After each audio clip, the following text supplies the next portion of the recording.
আসসালামু আলাইকুম রহমতুল্লাহি আবরকাতুহু। আমি মোহাম্মদ শাহিন কাদির, শিক্ষা ও বাস্তবতা চ্যানেলে আপনাদের স্বাগতম এবং অভিনন্দন। আজকে আমি আপনাদেরকে আলোচনা করব বাগধারা।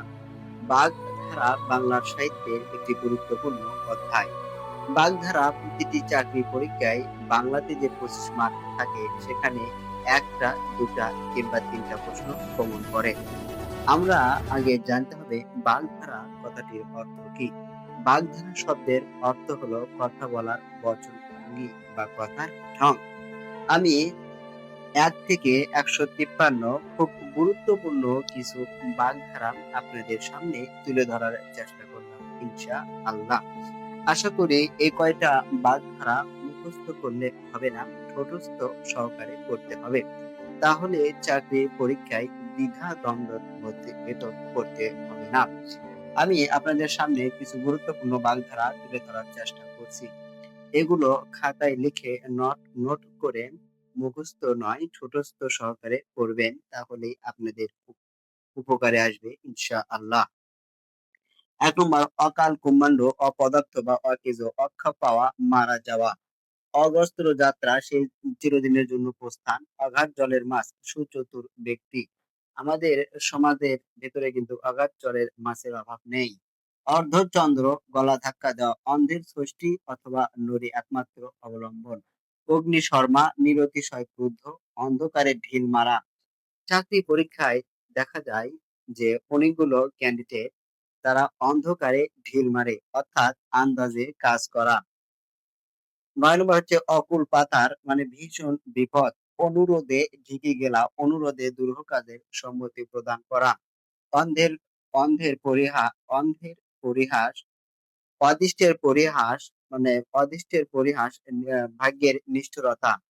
অগ্নি পরীক্ষা, আমরা যারা চাকরি পরীক্ষা দিই, চাকরি পরীক্ষায় 4 ক্যাটাগরিতে প্রশ্ন আসে। 25 মার্ক বাংলা, 25 মার্ক ইংরেজি, 25 মার্ক গণিত আর 25 মার্ক সাধারণ জ্ঞান। আমরা যারা পরীক্ষা দিই তারা বাংলা এবং সাধারণ জ্ঞান আমাদের কাছে খুব সহজ, কিন্তু গণিত এবং ইংরেজি আমাদের কাছে অগ্নি পরীক্ষার মতো হয়ে দাঁড়ায়। অল্প বিদ্যা ভয়ঙ্করী, আমরা যারা সামান্য বিদ্যা শিখছি তারা বিশাল কিছু নিজেকে উপস্থাপন করি, কিন্তু না, a little learning is a dangerous thing. অল্প বিদ্যার ভয়ঙ্করী, এটা অবশ্যই কোনো আদর্শবান ছাত্রের পরিচয় হয়ে উঠতে পারে না। অনধিকার অনধিকার চর্চা, অনধিকার চর্চা, সীমার বাহিরে পদক্ষেপ। অরণ্যে রোদন, নিষ্ফল আবেদন। অহিংকুল সম্বন্ধ, ভীষণ শত্রুতা। মানুষের সাথে ভীষণ শত্রুতা থেকে এড়িয়ে চলতে হবে। অন্ধকার দেখা, দিশেহারা হয়ে পড়া। অমাবস্যা চাঁদ, দুর্লভ বস্তু। আকাশ কুসুম, আকাশ কুসুম, অসম্ভব কল্পনা।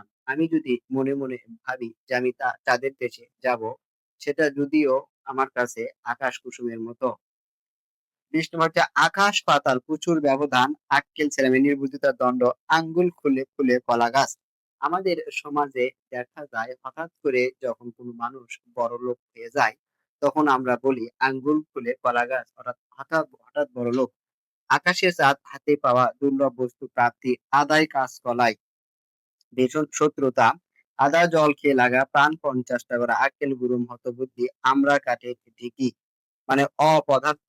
যখন কোনো ব্যক্তিকে দিয়ে কোনো কাজের সাফল্য আসে না, তখন তাকে বলা হয় আমরা কাটে ঢিকি, অর্থাৎ অপদার্থ। আকাশ ভেঙে পড়া, মানে ভীষণ বিপদে পড়া। আমতা আমতা করা, ইতস্তত করা। আট কপালে, মানে হতভাগ্য। 18 মাসে বছর, মানে দীর্ঘ সূত্রতা। আলালের ঘরে দুলাল, যখন কোনো একটি ছেলে, মানে খুব ভালো পরিবেশের থেকেও সে ভালো কোনো কিছু ভালো আচরণ দিতে পারতেছে না, তখন তাকে বলা হয় আলালের ঘরে দুলাল, অতি আদরের নষ্ট পুত্র। কেননা character is the crown of life, চরিত্র হচ্ছে চরিত্র হচ্ছে জীবনের মুকুট। আকাশে তোলা, মানে প্রশংসা করতে করতে তাকে আকাশে তোলা হয়, মানে অতিরিক্ত প্রশংসা করা। আষাঢ়ে গল্প, আজগুবি কিচ্ছা। ইঁদুর কপালে, মন্দ বাক্য, ইসরে পাকা, অকাল পক্ষ। ইতর বিশেষ পার্থক্য, উত্তম মধ্যম। যখন আমরা দেখি যে কোথাও চোর বা পকেটমার ধরা পড়েছে, তখন তাকে দেওয়া হয় উত্তম আর মধ্যম, অর্থাৎ প্রহার করা। অরুণচণ্ডী, অমিতব্যয়ী, উভয় সংকট। বাবা বলেছে যে তোমার মাকে এটা বলবে না, কিন্তু সেটা ছিল মিথ্যে কথা। বাবাকে বলে বাবার কথা মাকে বললে সেটা বাবা মন খারাপ, আর মিথ্যা কথা বললে মা মন খারাপ। তখন হয়ে যায় উভয় সংকট। শখের খেলা অনুবনে মুক্ত ছড়ানো, অস্থানে মূল্যবান দ্রব্য প্রদান, উড়ো চিঠি বেনামি পত্র, উড়ে এসে জুড়ে বসা, অনাধিকারীর অধিকার, এক খুঁড়ে মাথা মুড়ানো, একই স্বভাবের, এক চোখা পক্ষপাতিত্ব বা পক্ষপাত দুষ্ট, এক মাঘে শীত যায় না, one swallow does not make a summer, বিপদ একবারে আসে না, এলো পাতারে বিশৃঙ্খলা, এসপার ওসপার মানে মীমাংসা, একাদশে বৃহস্পতি সৌভাগ্যের বিষয়, ইলাহি কাণ্ড, বিরাট আয়োজন, কুলুর বলদ, একটানা খাটুনি, কথার কথা। আমরা যারা দেখি ভোক্তা অধিকারের একজন উচ্চ পদস্থ কর্মকর্তা, তিনি কথার কথা বলাকে অনেক বিরক্ত মনে করেন। কপাল ফেরা মানে সৌভাগ্য লাভ, কত ধানে কত চাল, হিসাব করে চলা, কড়াই গণায় সম্পূর্ণ, কান খাড়া করা, মনোযোগী হওয়া, কাঁচা পয়সা নগদ উপার্জন, কাঁঠালের আম সত্য মানে অসম্ভব বস্তু, কোপ মণ্ডপ মানে ঘর কোনো, কেথা দুরস্ত মানে পরিপাটি, কাঠের পুতুল, নির্জীব বা অসার, কথাই চিড়ে ভেজা। আমাদের সমাজে এরকম লোকের অভাব থাকে না। কথাই চিড়ে ভেজা, ফাঁকা বলিতে কার্য সাধন। কিন্তু বর্তমানে আধুনিক যুগে শিক্ষার দেশে এরকম আর হয় না। কান পাতলা মানে সহজেই বিশ্বাস প্রবণ, কাঁচা ঢিলা মানে অসাবধান, কুল কাঠের আগুন, তীব্র জ্বালা, কিছু করতে সাপ মানে কোনো একটা দুর্নীতি দমন কমিশন যখন কোনো জায়গায় অভিযান চালায় তখন কিছু করতে সাপ, সামান্য থেকে অসামান্য পরিস্থিতি তৈরি হওয়া, কেউকেটা মানে সামান্য কিছু গুন্ডুস মানে পুনরায় আরম্ভ করা, কই মাছের প্রাণ যা সহজেই মরে না, ক্ষয়ের খামানি চাটুকার, খণ্ড প্রলয় মানে তুমুল কাণ্ড, গড্ডলিকা প্রবাহ, অবাধ প্রবরণ, অন্ধ অনুকরণ, গদায় লস্করি চাল, অতি ধীর গতি, গণেশ উল্টানো মানে উঠে উঠে যাওয়া, গল গ্রহ মানে পরের বোঝা স্বরূপ থাকা, গোয়ার গোবিন্দ গোয়ার গোবিন্দ নির্বোধ অথচ হটকারী, গোল্লায় যাওয়া, নষ্ট হওয়া, গবর গণেশ মানে মূর্খ, গাছে তুলে মই কারা। আমাদের সমাজে এমন অনেক ভদ্র ব্যক্তি পাবেন যারা গাছে তুলে দিয়ে নিচ থেকে মই টান দেয়। এদেরকে বলা হয় আশ্বাস দিয়ে আশ্বাস ভঙ্গ করা। গায়ে ফু দিয়ে বেড়ানো, আমাদের সমাজে দেখা যায় যখন কোনো অনুষ্ঠান হয় অনেকগুলো লোক হাড় খাটুনি খাটতেছে, আর কিছুগুলো লোক গায়ে ফু দিয়ে বেড়াচ্ছে, অর্থাৎ কোনো দায়িত্ব গ্রহণ না করা। গোপ খেজুরে নিতান্তই অলস, গোড়াই গলত, শুরুতেই ভুল, ঘুরে বাড়ি আশায় নৈরাশ্য, ঘর ভাঙানো, সংসার বিনষ্ট করা, ঘাটের মরা, অতি বৃদ্ধ, ঘোড়া রোগ। আমাদের বর্তমান সময়ে যারা ইয়ং জেনারেশন, আমাদের এই ঘোড়া রোগটা বেশি হয়। ঘোড়া রোগ শব্দের অর্থ হলো সাধ্যের অতিরিক্ত স্বাদ। আমার কাছে আছে 2 টাকা, আমি খরচ করি 3 টাকা। ঘোড়া ডিঙ্গিয়ে মধ্যবর্তীকে অতিক্রম করে কোনো কাজ করা, ঘোড়ার ডিঙ্গিয়ে ঘাস খাওয়া, চাঁদে হাঁটা, আনন্দের প্রাচুর্য, চিনির বলদ। চিনির বলদ খুব গুরুত্বপূর্ণ একটি শব্দ। চিনির বলদ শব্দের অর্থ হচ্ছে ভার ব্যয়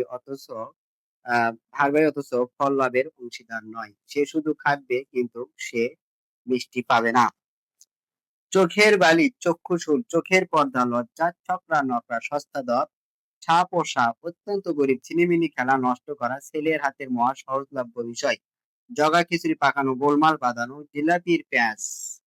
আমরা কথায় কথায় বলি তোমার ভেতরে রয়েছে অনেক জিলাপির প্যাঁচ, অর্থাৎ কুটিলতা। ঝোঁক বুঝে কূপ মারা, ইংরেজিতে বলা হয় make make hay wheel the sun shyness, অর্থাৎ ঝোঁক বুঝে কূপ মারা, এর অর্থ হলো সুযোগ বুঝে কাজ করা। টনক নড়া শব্দের অর্থ হচ্ছে বুঝে ওঠা, কোনো কিছু বুঝে ওঠা। ঠাট বজায় রাখা মানে ঠাট বজায় রাখা শব্দের অর্থ হলো যে মানে গোপন রাখার চেষ্টা, মানে অভাব, আমার যে অভাব রয়েছে সেটা মানুষের মধ্যে প্রকাশ না করা, অভাব চাপা রাখা, তাকে বলা হয় ঠাট বজায় রাখা। ঠোঁট কাটা মানে বেহা, ডুমুরের ফোলা, অস্বস্তা, ঢাক ঢাক গুড় মানে গোপন রাখার চেষ্টা। তাল কানা, আমরা কথায় কথায় বলি তুমি তাল কানা মানে বেতাল। তাসের ঘর, ক্ষণস্থায়ী বস্তু, তামার বিষ অর্থের পুরো প্রভাব, থ বনে যাওয়া, স্তম্ভিত হওয়া।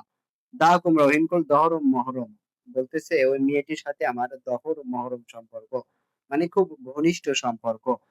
দুমুখো সাপ, তাকে বলা হয় মোনাফেক। মোনাফেক, দুমুখো সাপ মানে দুজনকে দুধনের কথা বলে পরস্পরের মধ্যে সম্পর্ক সৃষ্টিকারী, এই ভদ্রকে বলা হয় দুমুখো সাপ।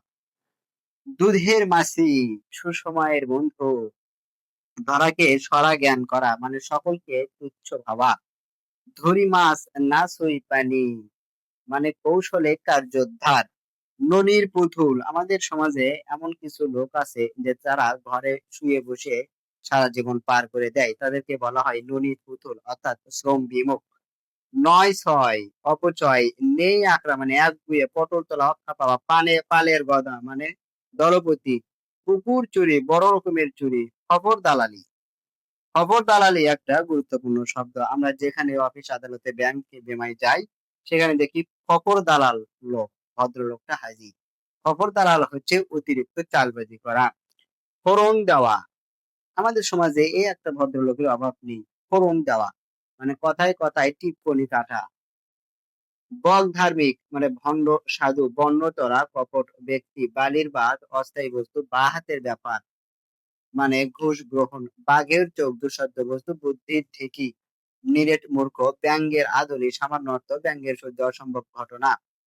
ভরাডুবি মানে সর্বনাশ, ভূতের বেকার মানে অযথা শ্রম, ভিজে বিড়াল কপটাচারী, ভূষণ্ডির কাজ। ছেলে মারা গিয়েছে, ছেলের বউ মারা গেছে, নাতি মারা গেছে, অথচ বৃদ্ধ বাঁচিয়ে আছে, সেটাকে বলা হয় ভূষণ্ডির কাক। কাক অর্থাৎ দীর্ঘজীবী। মগের মুলুক অরাজক, মণিকাঞ্চন যোগ। মণিকাঞ্চন যোগ হলো যে বর যেরকম বউ সেই রকম, এইরকম যদি বিয়ে হয় সেটাকে বলে মণিকাঞ্চন যোগ। যার অর্থ হলো যে মণিকাঞ্চন যোগ শব্দের অর্থ হচ্ছে যে উত্তম মিলন। মন নামতি অস্থির মানব মন, মাছের মায়ের পুত্র শোক মানে হচ্ছে কপট বেদনা বোধ। নিজের ছেলে সন্তান মারা গেলে কাঁদে না, অর্থাৎ অন্য সন্তান মারা গেলে যে মা কাঁদে, এটা হলো লোক দেখানো কাদা। একে বলা হয় মাছের মায়ের পুত্র শোক। মিস্ত্রির ছুরি এটাও আমাদের সমাজে খুব গুরুত্বপূর্ণ। এই ভদ্রলোকের অভাব নেই, মুখে মধু আর অন্তরে বিষ। যক্ষের ধন কৃপণের করে রাঘব পোয়াল মানে সর্বগ্রাসী ক্ষমতাসীন ব্যক্তি। রাবণের চিতায় চির অশান্তি, রাসভারী মানে হচ্ছে গম্ভীর প্রকৃতি। রাস শব্দটি মনে পড়লে আমার মনে পড়ে যায় রাশ্মিকা মান্দানার কথা। রুই কাতলা সমাজের নেতৃত্বস্থানীয় ব্যক্তি। লেফাপা দুরস্ত হলো যে যারা মানে বাইরে ঠাট বজায় রেখে চলে। হট ঢট ডং বাইর ফুটানি অর্থাৎ নিজের কিছু নাই অথবা বাইরে সে সেই রকম পরিপাটি হয়ে চলে, তাকে বলা হয় লেফাপা দুরস্ত। শাকের করাত উভয় সংকট, সাপের বর অনিষ্টে ইষ্ট লাভ। সাপে বর অনিষ্ট ইষ্ট লাভ, এটা একটা খুব গুরুত্বপূর্ণ শব্দ। একটা ভিক্ষুকে রাস্তায় ফেলে দেওয়া হলো, সে সেখানে ভিক্ষা করতে করতে একটা সোনার তরী পরে দিল, এটাকে বলা হয় সাপে বর অনিষ্ট ইষ্ট লাভ। সোনায় সোহাগা মণিকাঞ্চন যোগ, সাক্ষী গোপাল মানে বলতেছে যে আমাকে সাক্ষী করা মানে আর আমি নিষ্ক্রিয় দর্শকের মতো কিছুই বলতে পারবো না। হাতে হাড়ি ভাঙ্গা মানে গোপন কথা প্রকাশ করা। হাতটার মানে চুরির অভ্যাস। হার হাবাতে মানে হতভাগ্য। হালে পানি পাওয়া মানে হচ্ছে সুবিধা করা। সুতরাং আমি যেগুলো বাগধারা নিয়ে আলোচনা করলাম, আমার মনে হয় বাংলা সাহিত্যে এগুলো খুব গুরুত্বপূর্ণ। Bye bye.